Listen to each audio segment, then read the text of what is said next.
नमस्ते। आज के ऑडियो बुक में आप आधुनिक जगत के क्रिया योग के स्थापक लाहिड़ी महाशय से संबंधित 3 चमत्कारिक घटनाएं जानेंगे। अपने अंग्रेज ऑफिस मैनेजर की लंदन स्थित पत्नी को भारत में रहते हुए स्वस्थ करना, स्वप्न में ही काशी ना आ पाए शिष्य को क्रिया योग की दीक्षा देना, एक गृहस्थ योगी का उदाहरण संसार के सामने रखना। ऑडियो बुक शुरू होने से पहले मैं आपसे रिक्वेस्ट करूंगा कि हमारे चैनल को सब्सक्राइब करें और बेल आइकन को भी ऑन करें ताकि आप हमारे हर नए अपडेट से जुड़ सकें। अगर हमारा ऑडियो बुक आपको पसंद आए तो वीडियो को ज़रूर लाइक, कमेंट और शेयर करें। रानीखेत के पास अल्प समय के मिलन के बाद निस्वार्थी गुरु ने अपने प्रिय शिष्य को अपने पास नहीं रखा, बल्कि लाहिड़ी महाशय को जगत में अपना जीवन कार्य पूरा करने के लिए छोड़ दिया। सन 1861 में काशी के एक एकाकी कोने में एक महान आध्यात्मिक पुनरुत्थान का श्री गणेश हुआ। साधारण लोक समाज इससे पूर्णतः अनभिज्ञ था। जिस प्रकार फूलों की सुगंध को छिपाकर नहीं रखा जा सकता, उसी प्रकार आदर्श गृहस्थ का जीवन चुपचाप व्यतीत करते लाहिड़ी महाशय अपने स्वाभाविक तेज को छिपाकर नहीं रख सके। भारत के कोने कोने से भक्त इस जीवन मुक्त सद्गुरु से सुधापान करने के लिए मंडराने लगे। लाहिड़ी महाशय को प्यार से आनंद मग्न बाबू कहने वाले अंग्रेज ऑफिस सुपरिटेंडेंट के ध्यान में सबसे पहले यह बात आई कि उनके कर्मचारी में कोई अज्ञात श्रेष्ठ परिवर्तन आ रहा है। एक दिन सुबह लाहिड़ी महाशय ने अपने सुपरिटेंडेंट से पूछा, सर, आप दुखी लगते हैं, क्या बात है? इंग्लैंड में मेरी पत्नी गंभीर रूप से बीमार है, मुझे बहुत चिंता हो रही है। मैं आपको उनका कुछ समाचार ला देता हूँ। लाहिड़ी महाशय वहां से चले गए और एक एकांत स्थान में जाकर कुछ देर बैठे रहे। जब वापस आए तो धीरज देने के अंदाज में मुस्कुरा रहे थे। आपकी पत्नी की हालत सुधर रही है, अभी वे आपको पत्र लिख रही हैं। सर्वज्ञ योगीवर ने पत्र के कुछ अंश भी सुना दिए। आनंदमग्न बाबू, इतना तो मैं पहले ही जान गया हूं कि आप साधारण मनुष्य नहीं हैं, फिर भी मुझे विश्वास नहीं हो पा रहा है कि आप अपनी इच्छा मात्र से ही देश और काल की सीमाओं को मिटा सकते हैं। अंततः वह पत्र आ पहुंचा। देखकर सुपरिटेंडेंट चकित रह गया कि पत्र में न केवल उसकी पत्नी के अच्छे होने का शुभ समाचार था, बल्कि उन्हीं शब्दों में वह वाक्य भी थे जो महान गुरु ने कई सप्ताह पूर्व कह सुनाए थे। कुछ महीनों बाद पत्नी भी भारत आ गई। जब लाहिड़ी महाशय से मुलाकात हुई तो वह श्रद्धा और आदर के साथ उन्हें देखती ही रही। फिर बोली, सर, महीनों पहले लंदन में अपनी रुग्णशैया के पास तेजस्वी प्रकाश में मैंने आपको ही देखा था। उसी क्षण मैं पूर्ण स्वस्थ हो गई और थोड़े ही दिन बाद भारत की लंबी समुद्र यात्रा करने में समर्थ हो गई। साक्षात परमात्मा के आसन पर विराजमान होते हुए भी लाहिड़ी महाशय बिना किसी भेदभाव के सभी लोगों का आदर करते थे। जब उनके भक्त उन्हें प्रणाम करते तो वे भी उत्तर में उन्हें नमस्कार करते। गुरु के पांव छूने की प्राचीन पौर्वात्य प्रथा होते हुए भी वे स्वयं ही शिशु सुलभ विनम्रता के साथ दूसरों के पांव छू लेते थे, पर दूसरों को भी कभी अपने पांव नहीं छूने देते थे। हर धर्म के लोगों को क्रिया योग दीक्षा का दान लाहिड़ी महाशय के जीवन की एक उल्लेखनीय विशिष्टता थी।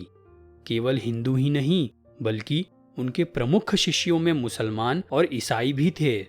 द्वैतवादी हो या अद्वैतवादी, चाहे वह किसी भी धर्म का अनुयायी हो या किसी भी प्रचलित धर्म को ना मानता हो, विश्वगुरु सबका निष्पक्ष रूप से स्वागत करते और उन्हें शिक्षा देते थे।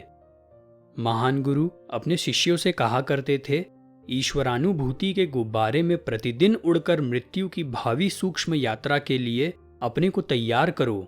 माया के प्रभाव में तुम अपने को हाड़ मांस की गठरी मान रहे हो जो दुखों का घर मात्र है। अनवरत ध्यान करो ताकि तुम जल्दी से जल्दी अपने को सर्व दुख क्लेश मुक्त अनंत परम तत्व के रूप में पहचान सको। क्रिया योग की गुप्त कुंजी के उपयोग द्वारा देह कारागार से मुक्त होकर परम तत्व में भाग निकलना सीखो। अपने शिष्यों को वे शास्त्रों की अनुमान मूलक चर्चा में न उलझने का परामर्श देते थे। वे कहते, केवल वही बुद्धिमान है जो प्राचीन दर्शनों का केवल पठन पाठन करने के बजाय उनकी अनुभूति करने का प्रयास करता है। ध्यान में ही अपनी सब समस्याओं का समाधान ढूंढो। व्यर्थ अनुमान लगाते रहने के बदले ईश्वर से प्रत्यक्ष संपर्क करो। अनेक दूर दूर तक रहने वाले शिष्यों को अपने इर्द गिर्द लाहाड़ी महाशय की संरक्षक एवं मार्गदर्शक उपस्थिति का अनुभव होता था।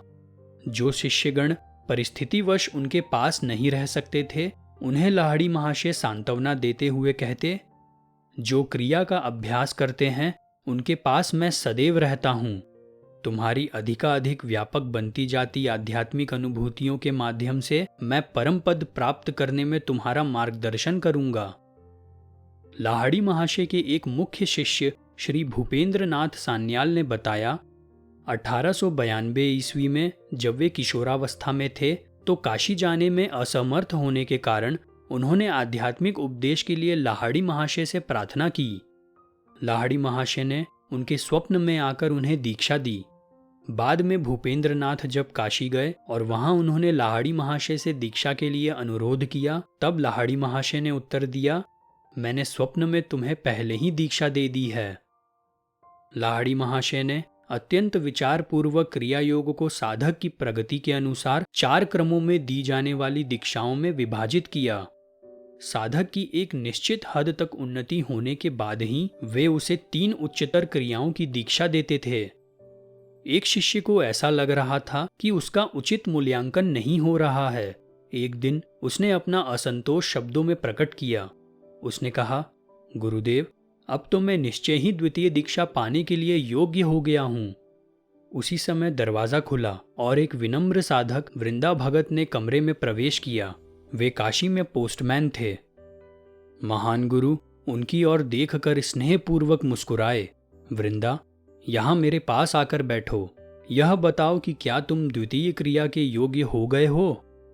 पोस्टमैन ने दीन भाव से हाथ जोड़ दिए और चौकन्ने होकर कहा, गुरुदेव, अब मुझे और कोई दीक्षा नहीं चाहिए। किसी उच्चतर शिक्षा को अब मैं कैसे आत्मसात कर सकता हूँ? आज तो मैं आपका आशीर्वाद मांगने ही आया था, क्योंकि प्रथम क्रिया से ही मुझे ऐसा दिव्य नशा चढ़ जाता है कि ठीक से अपना पत्र बांटने का काम भी नहीं कर पा रहा हूँ। वृंदा ब्रह्मानंद सागर में पहले ही तैर रहा है।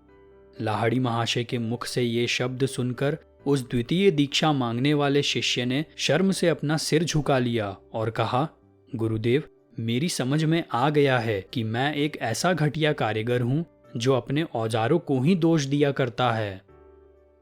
रानीखेत में दीक्षा ग्रहण करने के 25 वर्ष बाद सन 1886 ईस्वी में लाहाड़ी महाशय पेंशन पर रिटायर हो गए। अब दिन में भी उनके उपलब्ध होने के कारण उनके पास आने वाले भक्तों की संख्या में अधिकाधिक वृद्धि होती गई। अब महान गुरु अधिकांश समय निश्चल पद्मासन में मौन बैठे रहते थे।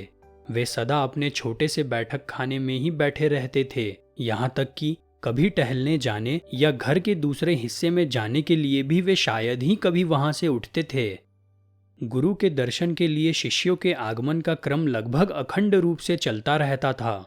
लाहाड़ी महाशय के शरीर में अधिकांश समय अति मानवीय लक्षणों का दिखाई देना प्रायः दर्शनार्थियों को चिंता और विस्मय में डाल दिया करता था, जैसे नाड़ी और हृदय की धड़कन का रुका हुआ होना, घंटों तक पलके झपकाए बिना शांत आंखों का खुला होना और उनके चारों ओर शांति का प्रगाढ़ वलय होना। वहां से लौटने वालों में कोई ऐसा नहीं होता था जो दिव्य प्रेरणा से भारित ना हुआ हो। सभी को यह ज्ञान हो जाता था कि उन्हें एक सच्चे भगवत स्वरूप संत का मौन आशीर्वाद प्राप्त हो गया है। लाहाड़ी महाशय स्वयं एक गृहस्थ योगी थे और उन्होंने जो संदेश इस संसार को दिया है वह आज के संसार की आवश्यकताओं के अनुरूप ही है। प्राचीन भारत की उच्च कोटि की आर्थिक और धार्मिक परिस्थितियां अब नहीं रहीं, इसलिए भिक्षा पात्र लिए भ्रमण करते रहने वाले योगी के प्राचीन आदर्श को उन्होंने प्रोत्साहन नहीं दिया, बल्कि उन्होंने इस बात को अधिक लाभदायक बताते हुए उसी पर जोर दिया कि योगी को अपनी आजीविका का स्वयं उपार्जन करना चाहिए। उसे पहले ही भार के नीचे दबे समाज पर अपने पोषण का और बोझ नहीं डालना चाहिए तथा अपने घर के एकांत में ही उसे योग साधना करनी चाहिए। इस उपदेश में उन्होंने स्वयं अपना ही ज्वलंत उदाहरण जोड़कर उसे और भी अधिक बल प्रदान किया।